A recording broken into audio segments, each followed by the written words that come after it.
만물의 마지막이 가까이 왔으니 그러므로 너희는 정신을 차리고 근신하여 기도하라. 무엇보다도 뜨겁게 서로 사랑할지니 사랑은 허다한 죄를 덮느니라. 아시는 성도님들도 계시겠지만 지난 수요일과 목요일 이틀 동안에 미국 캘리포니아와 베네수엘라 그리고 일본에서 강진이 일어났습니다. 그리고 이 세 나라 외에도 중남미와 남유럽 그리고 동남아에까지 총 10나라에서 연쇄적으로 지진이 일어났습니다. 그 중에서도 베네수엘라 수도인 카라카스에서 일어난 지진의 피해가 가장 심했죠. 1900년 이후에 일어난 가장 큰 규모의 강진이었다라고 하는데 최소 1만 명에서 최대 10만 명이 이르기까지 사망자가 생길 수 있다라고 추측하고 있습니다. 정말 크나큰 비극이 아닐 수가 없습니다. 이렇게 우리가 살아가다 보면 전혀 예상하지 못했던 재난을 만날 수 있습니다. 우리의 인생 종말은 이렇게 갑자기 닥쳐올 수 있습니다. 지난 수요일에 일어난 연쇄 지진으로 인하여 높은 빌딩 건물이나 집들이 무너지고 장난감처럼 부서지는 이러한 영상을 여러 개 제가 보았습니다. 그 높은 빌딩에서 일하고 있는 사람이나 집에서 쉬고 있는 사람들이 이 날이 자기 인생의 마지막 날이 될 것이다 라고는 생각이나 해보았겠습니까?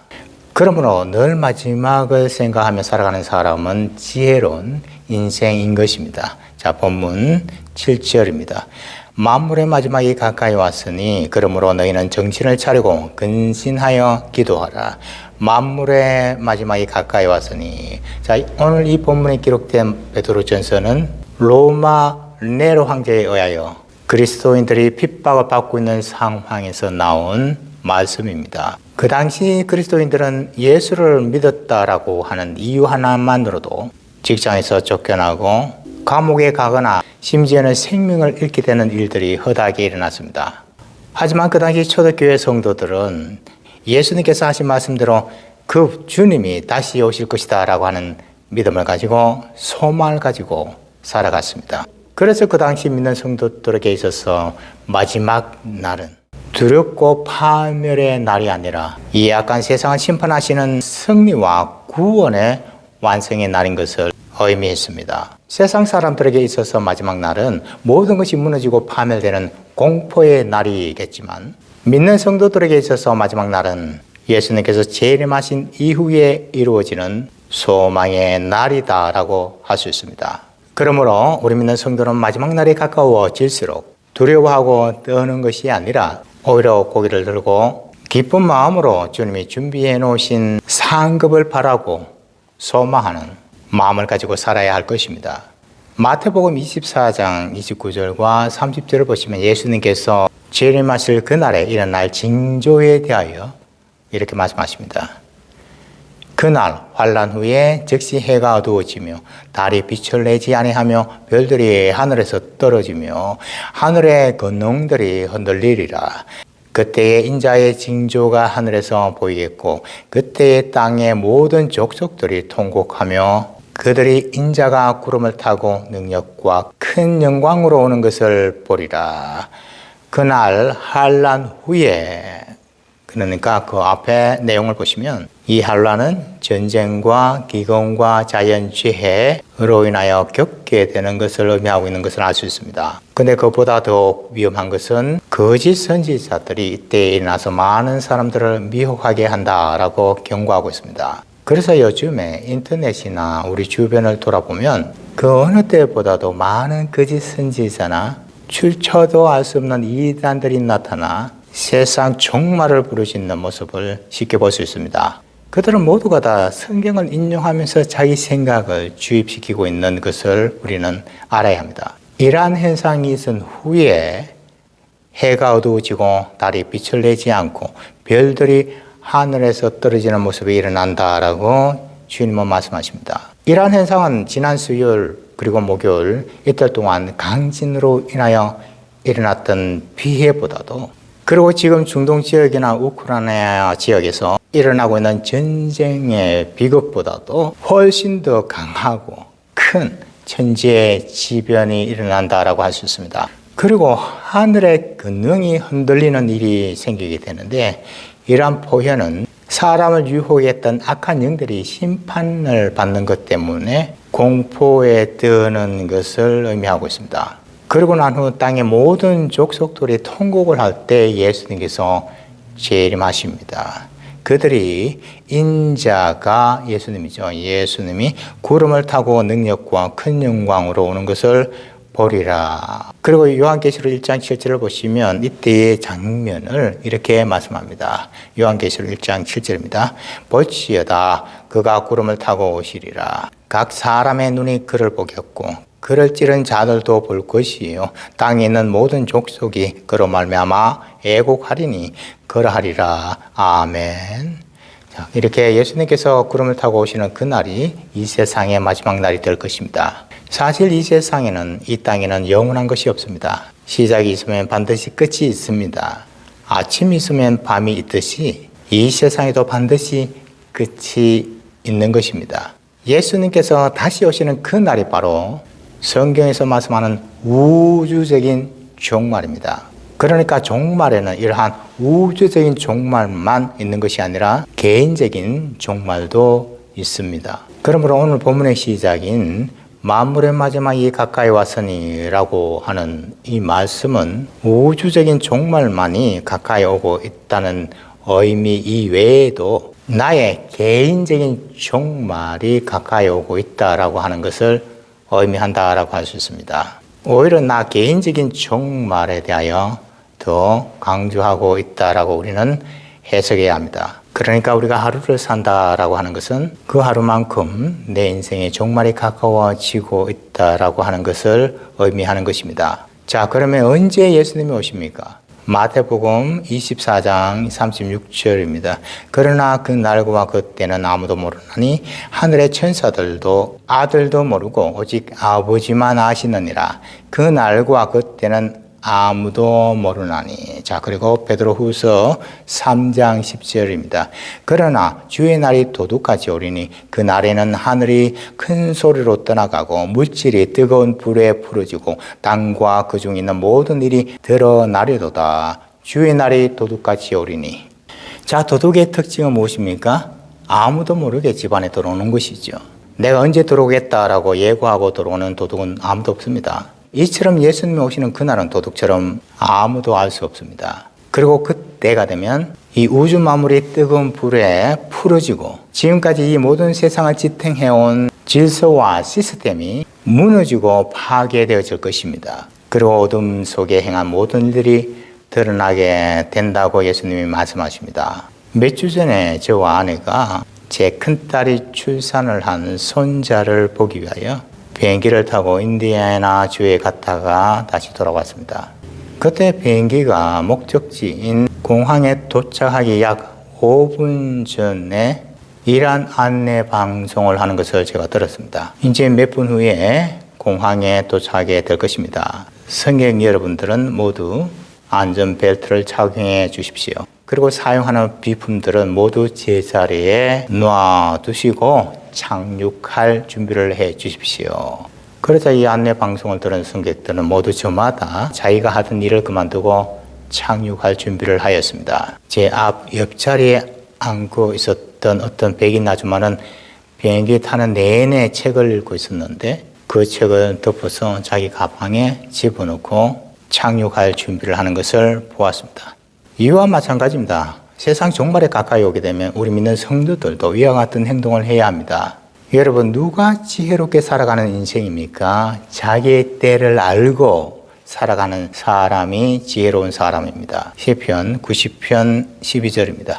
우리에게 우리 날 계수함을 가르치사 지혜로운 마음을 얻게 하소서. 지혜로운 마음을 얻게 하소서. 누가 지혜로운 마음을 가진 사람입니까? 그 앞에 나오죠. 우리 날 계수함을 가르치사. 계수는 숫자를 계산한다. 숫자를 헤아리는 것을 의미합니다. 그러니까 나의 인생이 얼마나 남았는가를 헤아리면서 살아가는 사람이 바로 지혜로운 마음을 가진 사람이다라고 성경은 말씀합니다. 물론 우리는 언제 이 우주적인 종말을 맞이하게 될지, 또 내가 개인적으로 언제 내 인생의 종말을 맞이하게 될지 알지 못합니다.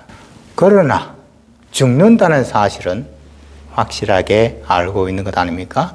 그러니까 하나님께서 저와 여러분 나에게 허용하신 인생의 마지막 날을 생각하면서 살아가는 사람은 지혜로운 사람인 것입니다. 예수님께서는 도둑같이 오십니다. 이렇게 예수님께서 오시는 그 날과 그때는 아무도 모릅니다. 하지만 우리는 예수님이 다시 오시는 그 날을 기다리며 살아가야 하는 것이죠. 이 모습을 다른 말로 표현을 한다면 마지막 날을 향하여 가까이 가고 있는 인생이다라고 말할 수 있겠습니다. 하지만 우리 믿는 성도들에게 있어서 이 마지막 날은 두렵고 공포스러운 날이 아니라 소망과 위로의 날이 될 것입니다. 그리고 이 마지막 날이 위로와 보상의 날이 되기 위하여 우리가 평상시에 가져야 할 마음 자세를 오늘 본문은 말씀하고 있습니다. 그래서 오늘 이 시간에는 저와 여러분이 본문의 내용을 살펴보면서 마지막 날이 가까워지고 있을 때에 우리가 믿는 성도로서 가져야 할 마음 자세를 생각해보는 시간을 가지고자 합니다. 그래서 바라옵기는 예수님께서 다시 오시는 그 날이 두렵고 떨리는 날이 아니라 소망과 축복의 날이 될 수가 있으시길 주님의 이름으로 축복합니다. 자, 만물의 마지막이 가까워질수록 우리는 어떠한 마음가짐으로 살아야 합니까? 저처럼 기도해야 합니다. 본문 7절입니다. 만물의 마지막이 가까이 왔으니 그러므로 너희는 정신을 차리고 근신하여 기도하라. 기도하라. 자, 마지막 때를 살아가고 있는 우리 믿는 성도들에게 있어서 가장 중요한 것은 기도하는 일입니다. 물론 우리가 살아가는 동안에 집 정원에 꽃을 심고 그리고 집 뒷마당에 이런저런 작물을 키우는 여유도 필요합니다. 하지만 가장 먼저 해야 할 중요한 일은 기도인 것입니다. 성경은 마지막 때가 오게 되면 어느 쪽으로 어느 지역으로 피하라라고 말씀하고 있지 않습니다. 어떻게 피하고 어떤 방법으로 숨으면 안전하게 될 것이다라고 가르치지 않습니다. 요즘에 인터넷에서 또 돌아다니는 영상들을 보면 어떻게 피하고 어떻게 살아야 할 그 방법에 대하여 구체적으로 제시하는 내용들이 많이 있습니다. 성경 말씀까지 인용하면서 이전에는 생각하지 못했던 방법을 제시하는 영상들이 꽤 있습니다. 하지만 성경은 단호하게 이렇게 말씀합니다. 기도하라.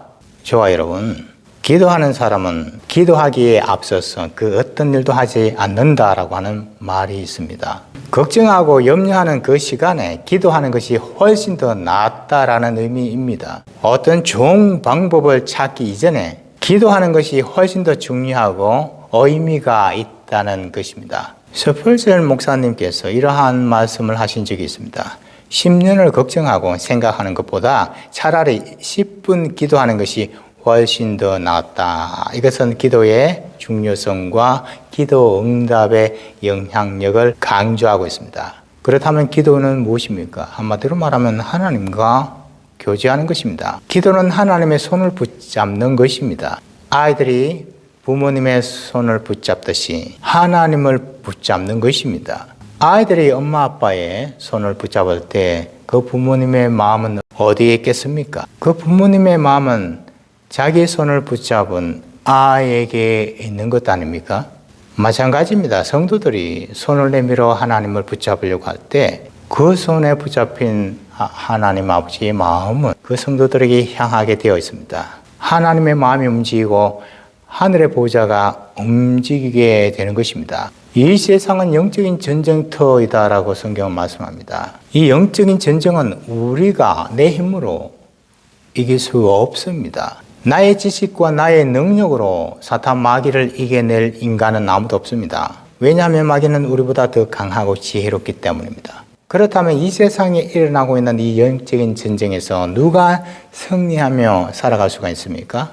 무릎을 꿇고 기도하는 사람입니다. 그러면 어떻게 기도해야 합니까? 오늘 본문에서는 두 가지 방법을 가르치고 있습니다. 첫째는 정신을 차리고 기도하라 라고 말씀합니다. 이 정신을 차리고 라고 하는 헬라 원어를 보면 소프로네오인데 군인들이 보초를 쓸 때 사용하는 단어입니다. 군인들이 보초를 쓰는 것처럼 누가 침입하지 않는가라고 긴장하면서 살아가듯이 그렇게 기도하라는 것입니다.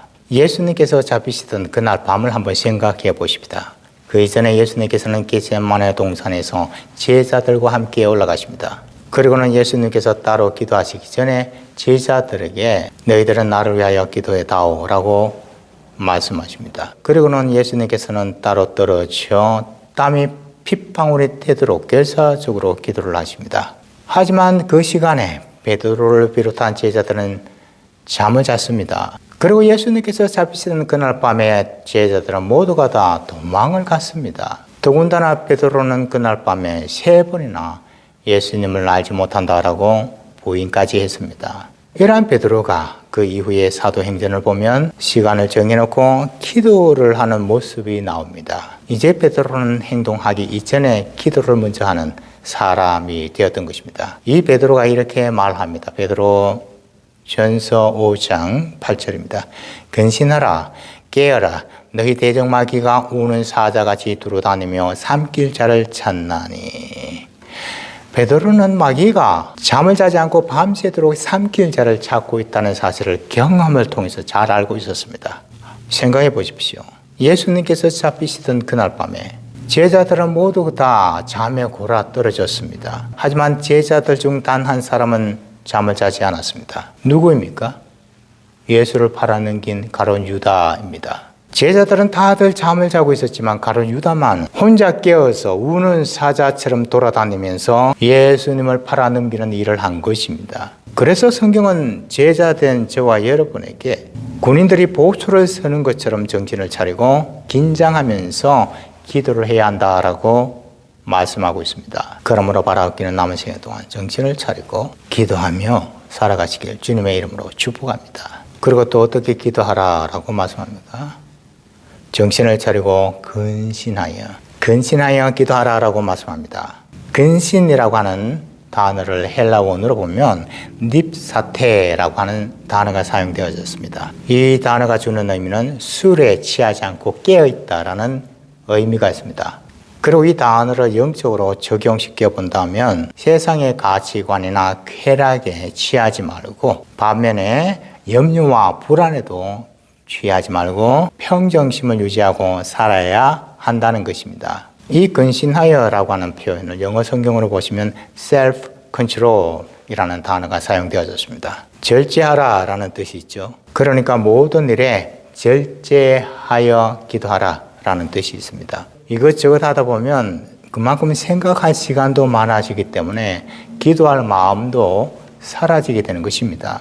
그러니까 근신하여 기도하라라고 하는 의미는 여러 가지 일들을 줄이고 단순하게 살면서 기도 생활 해라라는 뜻이 있는 것입니다. 우리는 지금보다 좀 더 단순하게 살아갈 필요가 있습니다. 그 어떤 새롭고 기발한 것을 찾으려고 하기보다는 그때 기도하면 되는 것입니다. 기도하는 것보다 더 아름다운 손은 없습니다. 기도하는 손보다 더 축복받은 손은 없습니다. 하나님 앞에 우리 인간이 두 손을 모으고 기도할 때 하늘의 신령한 능력이나 지혜가 내려와 세상을 이길 힘을 공급받게 되는 것입니다. 그러므로 우리는 단순하게 살아가야 합니다. 좋은 일이나 슬픈 일을 만나게 될 때마다 기도하고 감사하면서 때로는 위로받고 격려받는 삶을 살아갈 수 있어야 하겠습니다. 그러므로 바라옵기는 남은 생애 동안 모든 일에 절제하며 단순한 삶을 살아갈 수가 있게 되시길 주님의 이름으로 축복합니다. 자, 만물의 마지막 날이 가까이 올 때요 더한 마음을 가지고 살아가야 합니까? 둘째로는 뜨겁게 사랑해야 한다라고 말씀합니다. 첫째는 기도하고 두 번째는 뜨겁게 사랑해야 한다. 그렇게 말씀합니다. 본문 8절입니다. 무엇보다도 뜨겁게 서로 사랑할지니 사랑은 허다한 죄를 덮느니라. 뜨겁게 서로 사랑할지니. 마태복음 24장을 보시면 마지막 날에 나타날 징조에 대해서 예수님께서 말씀하시는 장면이 나옵니다. 근데 그 중에 하나가 사랑이 식어질 것이다 라고 말씀하십니다. 마태복음 24장 12절입니다. 불법이 성함으로 많은 사람의 사랑이 식어지리라. 많은 사람의 사랑이 식어지리라. 마지막 때가 되면 많은 사람의 사랑이 식어집니다. 왜요? 돈과 자기를 사랑하기 때문이라고 말씀합니다. 디모데후서 3장 1절 2절입니다. 너는 이것을 알라. 말세에 고통하는 때가 이르러 사람들이 자기를 사랑하며 돈을 사랑하며 자랑하며 교만하며 비방하며 사람들이 자기를 사랑하며 돈을 사랑하며 이런 모습이 바로 말세가 가지고 있는 특징입니다. 물론 자기를 사랑하는 것은 죄가 아닙니다. 자기 자신을 사랑하며 살아가야 합니다. 문제는 자기를 사랑하면서 남을 사랑하지 않는 것에 있는 것입니다. 그것은 한마디로 말하면 이기적인 행동이죠. 자기를 사랑할 줄 아는 사람은 남도 사랑할 줄 알아야 합니다. 사실 오늘날 이렇게 가난하고 힘들게 인생을 살아가는 사람들이 왜 많습니까? 돈과 권력을 가진 기득권자들이 자기를 사랑하고 돈을 사랑하는 삶을 살아가기 때문에 그렇습니다. 나라도 그렇습니다. 크고 강한 나라가 자기 나라만 사랑하고 돈을 사랑하기 때문에 자꾸 가난한 나라들은 더욱더 고통을 받으며 힘들게 살아가고 있는 것입니다. 특별히 요즘에 와서 이러한 현상이 더욱 두드러지게 부각되어지는 것을 우리는 알아야 합니다. 그런데 오늘 본문은 기도를 먼저 강조하고 그 다음에 사랑하라라고 말씀합니다. 우선 순위가 중요합니다. 이 순서가 바뀌면 되지 않습니다. 왜요? 기도하는 사람만이 사랑할 수 있기 때문에 그렇습니다. 물론 기도하지 않고도 사랑할 수 있습니다. 내가 좋아하는 사람은 구태여 기도하지 않아도 좋아하고 사랑하게 되어 있지 않습니까? 내 자식은 내가 기도하지 않아도 사랑할 수 있습니다. 내 자식이 미운 짓을 하고 심지어는 강도 짓을 하며 살아간다 할지라도 그 자식을 사랑할 수 있습니다. 하지만 내가 싫어하고 부담스러운 사람은 내가 기도하지 않고서는 그 사람을 사랑할 수 없는 것입니다. 그래서 성경은 사랑하라 라고 말씀하기 전에 먼저 기도하라 라고 말씀하고 있는 것입니다. 마태복음 5장을 보시면 예수님께서 산에 올라가셔서 말씀하시는 산상수훈의 내용이 나옵니다. 그리고 이 산상수훈에 들어있는 내용들은 이 땅을 살아가고 있는 우리 인간들이 지키기가 힘든 내용들입니다. 누가 너의 오른밤을 치면 왼밤도 내밀어라. 누가 너의 속옷을 가져가려고 하면 겉옷까지 내어주라. 누가 너를 억지로 오리를 가게 하려거든 심리까지 같이 동행하여 주라. 이렇게 주님이 말씀하십니다. 바보가 아닌 이상 이렇게 살아가는 것은 불가능한 일입니다. 그래서 어떤 사람은 이 말씀은 우리가 이 땅에서 살아가는 데 필요한 계명이 아니라 저 천국에 가서 지킬 수 있는 계명을 말씀하신 것이다 라고 주장을 합니다. 하지만 지킬 수가 없다면 예수님께서는 왜 지키라고 말씀을 하셨겠습니까? 산상수훈에 있는 내용은 우리가 지킬 수 없는 내용이 아니라 믿는 성도들이 이 땅을 살아가는 동안에 지켜야 할 계명입니다. 근데 이 계명을 지킬 수 있는 비결을 예수님께서 마지막 산상수훈에서 말씀을 하십니다. 마태복음 7장 7절 8절입니다. 구하라 그리하면 너에게 주실 것이요 찾아라 그리하면 찾아낼 것이요 문을 두드리라 그리하면 너희에게 열릴 것이니 구하는 이마다 받을 것이요 찾는 이는 찾아낼 것이요 두드리는 이에게는 열릴 것이니라. 구하라 찾아라 문을 두드리라.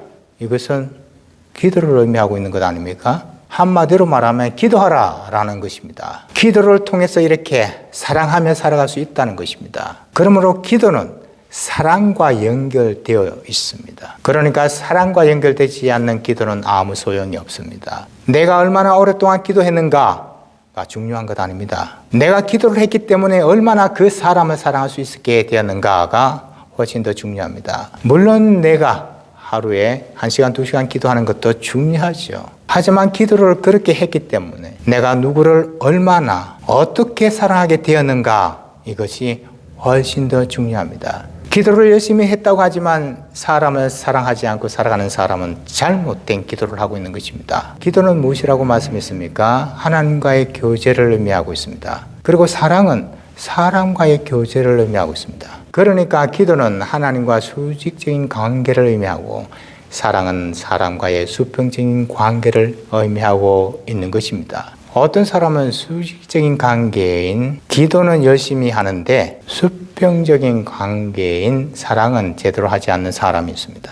반면에 또 어떤 사람은 네 것, 내 것 따지지 않고 무조건 퍼주기를 잘하는 사람과의 관계를 잘하는 사람이 있는데 기도를 하지 않는 사람이 있습니다. 그러므로 수직적인 관계인 기도와 수평적인 관계인 사랑을 균형 있게 하며 신앙생활 하는 것이 참 중요합니다. 지금 이 세상은 만물의 마지막 날이 가까이 오고 있는 시점입니다. 주님의 다시 오시는 발자국 소리가 가까이 들리고 있는 오늘날입니다. 그럴수록 우리는 믿는 성도로서 가져야 할 가장 기본적이고 원칙적인 자세를 가지고 신앙생활을 해야 합니다.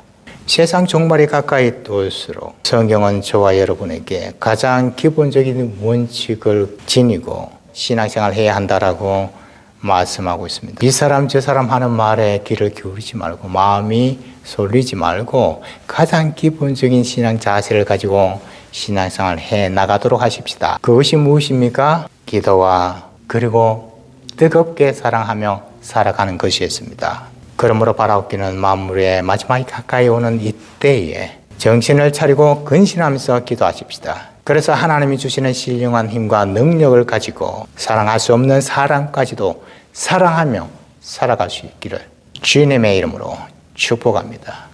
기도하시겠습니다. 아버지 하나님, 오늘 본문의 말씀을 통하여 만물의 마지막 날이 어떤 날인가를 깨닫게 되었습니다. 그 날이 언제인지는 알 수는 없지만 주님이 다시 오시는 날임을 깨닫게 되었습니다. 그 날은 믿지 않는 사람들에게는 두렵고 멸망의 날이 되겠지만 우리 믿는 성도들에게는 위로와 소망의 날이 된다는 사실도 깨닫게 되었습니다. 정신을 차리고 근신하여 기도해 나갈 때 하나님이 주시는 힘과 능력으로 사랑할 수 없는 사람까지도 사랑하며 남은 생에 살아가게 하여 주시옵소서. 감사하며 예수님의 이름으로